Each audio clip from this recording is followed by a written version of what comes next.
Hello বন্ধুরা, good afternoon বন্ধুরা। তো আজকে দেখো আমি আর একটা রেসিপি নিয়ে চলে এসেছি। অনেক দিন পরেই একটু রেসিপি ভিডিও বানাচ্ছি। তো এটা তোমরা দেখে বুঝতেই পারছো যে রেসিপিটার নাম কি। এটা হচ্ছে বেগুন পোড়া, যাকে বলা হয় আমাদের বাঙালিদের মধ্যে খুবই একটা ফেভারিট খাবার। বিশেষ করে শীতকালে তো ভীষণই ভালো লাগে এটা রুটি দিয়ে খেতে বা গরম ভাত দিয়ে খেতে। তো দেখো আমি বেগুনটা একটু টমেটোটা পুড়িয়ে নিচ্ছি। তো মানে বেগুন কেউ কেউ শুধু বেগুনটাই পোড়ায়, তো আমি বেগুনের সাথে একটু টমেটো অ্যাড করে নিয়েছি যাতে করে ওটা খেতে আরেকটু বেশ ভালো লাগে। তো বেগুনটা অলরেডি একটা পাশ পুড়ে গেছে, তো আমি আর একটা পাশ উল্টে দিলাম। তো আজকে স্যাটারডে, তাই ভাবলাম যে একটুখানি বেগুন পোড়া করি। তো দেখো বেগুনটা পুড়িয়ে নিয়েছি আমি বেগুনটা চোকলা ছাড়িয়ে নিয়েছি, টমেটোটাও চোকলা ছাড়িয়ে ভালো করে ধুয়ে নিয়েছি।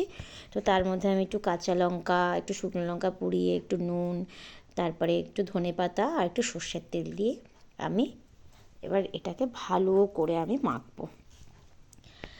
মানে ঝালটাকেও তুমি কমও দিতে পারো, আমি একটু বেশি ঝাল খাই তার জন্য আমি দুটো লঙ্কা দিচ্ছি। আর অ্যাকচুয়ালি বেগুন পোড়াতে তো শুকনো লঙ্কা পোড়া একদম মাস্ট, ওটা না দিলে যেন সেই বেগুন পোড়া সেই স্বাদটাই পাওয়া যায় না। তো দেখো আমি এখন ভালো করে লঙ্কাটাকে বেশ সুন্দর একটু নুনের মধ্যে দিয়ে ভালো করে লঙ্কাটাকে একদম ছাড়িয়ে নিলাম, নিয়ে তারপরে আমি এবার বেগুন পোড়াটা মাখা শুরু করলাম।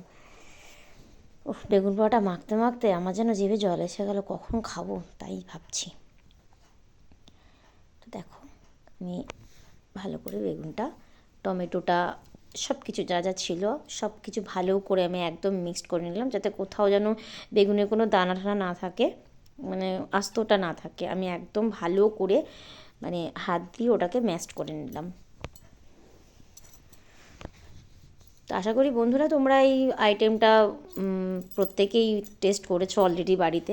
তো এটা আমি আর এক রকমভাবেও করি। তো আজকে